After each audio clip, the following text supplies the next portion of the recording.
All right, so here we have it. This comes to just to the top of my ears, more or less, on both sides. And so what I've done is I've determined which side is going to be the back and which is going to be the front. And so this is going to be my back, and I can start to, while this is still sort of moist, because to keep the leaves moist for weaving, I just kind of fold this up. Now the fedora ends up having, on the profile here, it starts to go straight. So what we're going to do is, as we're going to take the rest of this length, it's going to start to flatten out, but then this we're going to start to weave and curl it up, or excuse me, sew and curl it up towards the back here, okay, just like so. And so it'll be important to start to shape and sculpt this as we continue to sew in the rest of the length. Hopefully I've got enough length here that I've added on. Otherwise I'll have to get more cattail and leaves and continue weaving on in. So that's the stage that we're at now for this style of hat. You're just going to weave up. You're just going to find out which side is going to be the front and which side is going to be the back. And then this is going to be the back. And I'm just going to fold this up like so.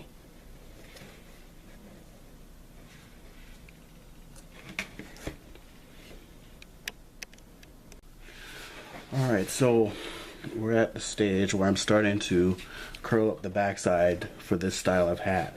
Now what I could have done was keep going downward, and I could have made something that looked like a Kango style hat, just all the way around.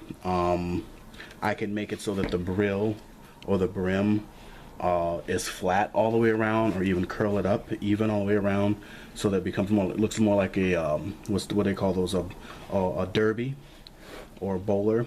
But I'm just gonna go for a fedora, and so this is still pretty moist, pretty pliable a little bit yet.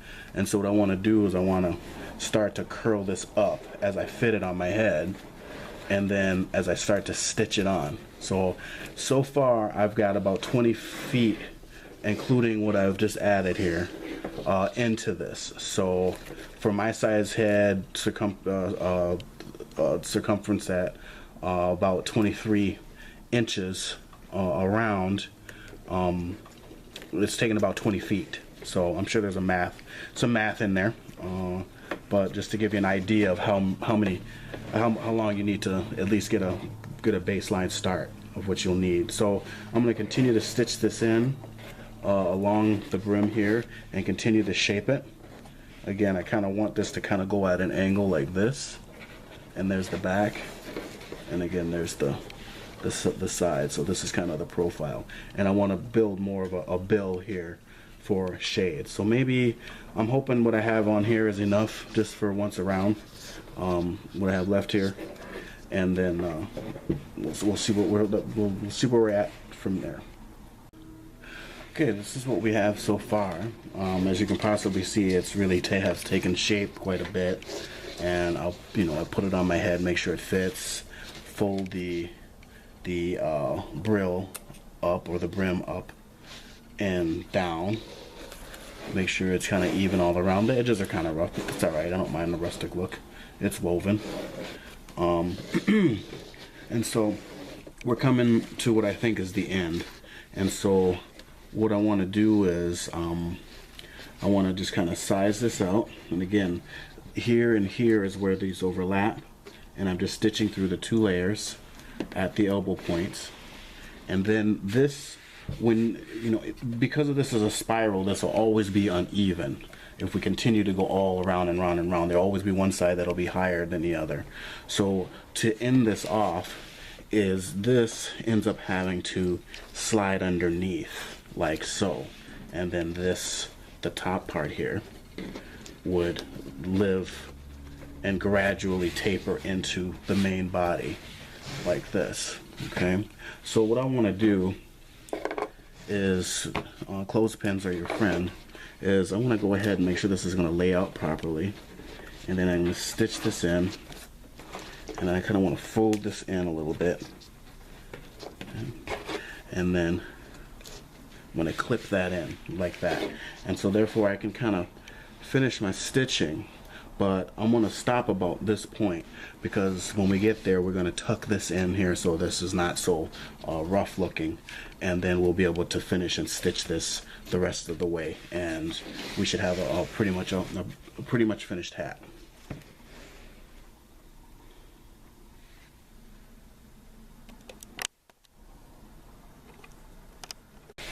Okay, so we've pretty much come to the end here, and the last part, the front of the brim here, I'm working in at an angle so that it'll be tucked underneath the brim here. I don't know if you can see that. So it'll be tucked underneath the brim here, like so. And what I'm going to need to do though is take these loose ends and pretty much hide them and tuck them inside to close this off. So really I can just take this here. I probably will go the opposite way, and I've kind of tacked this off so this is stitched in, so that's already going to fall in line. But I'm going to flip this over, and I'm going to need to pull this out here, and I'm going to start tucking these in to the weave like so that they can be hidden and we can have a nice finish. So what I want to do is just take this here, and it's probably very difficult to see, but I'm working this one in, like just tucking it right underneath at the top of my thumb there. So I'm going to use a tool here, which is basically going to be my scissors here.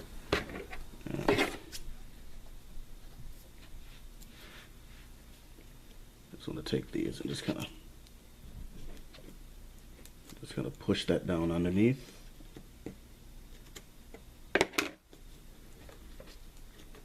Give that a hand.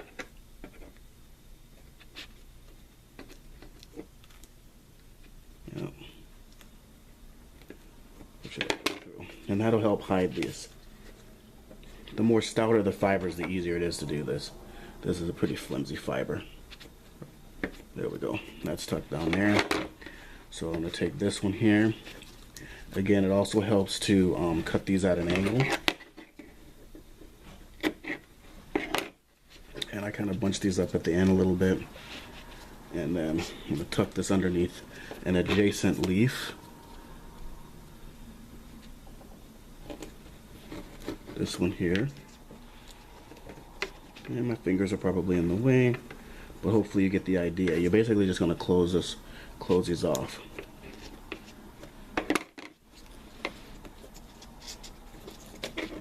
Take this, tuck this underneath here. And I go and flip this over. See which other one. Okay, that one. These, then this one will be folded back this way. That'll put a lock on it. And what I want to do is kind of shape this a little bit to give me enough room. Put a tip on this. That'll help tuck it underneath. That's all we're trying to do there, is hide these. And then these will be stitched into place when we're all done. So it shouldn't come undone. Like so. So we've got this configuration going on. And then this one here will be doing the same thing, and it will be going underneath an adjacent one, like so. So we'll have this configuration.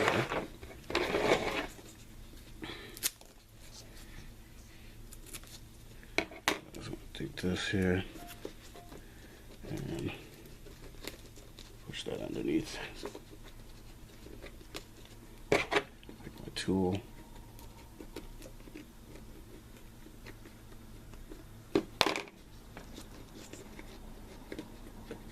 And cattail can be a little stubborn sometimes, but that's what makes it such a good resource, because it is strong, very strong. So get that there, if you work it right, like So, and then now we can flip this over, and then these will be tucked properly. So I'm gonna tuck this over like so. Give myself some working room here. Cut this at an angle. And then I'm gonna tuck this right underneath this one here.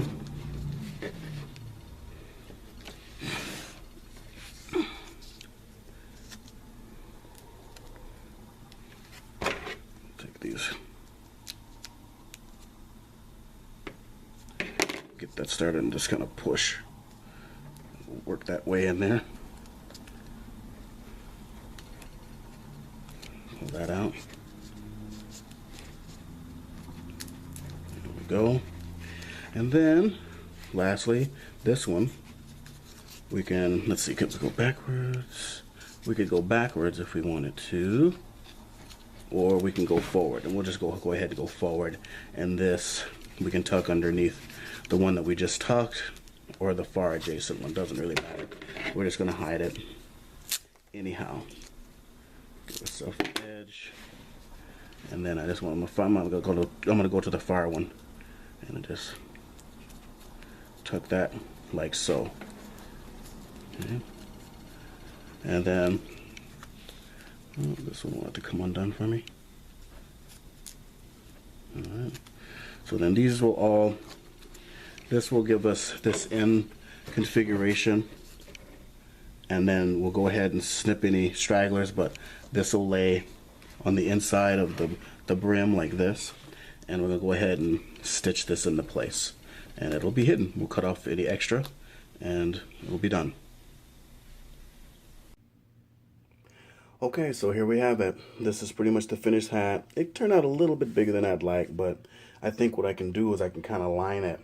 I can put a sweatband in there, which should tighten it up. It's still a little wet yet, still moist, but it works. It fits. It'll keep the sun out your eyes, keep stuff off your head. It's gonna dry a little bit, but this is pretty much what it looks like, and I'm okay with it. You know, it's kind of hard sometimes to do these things and explain at the same time. It's a little easier to just concentrate fully on what you're doing, but I'm trying to break this down for archiving this information, and if you got a little something out of it, great.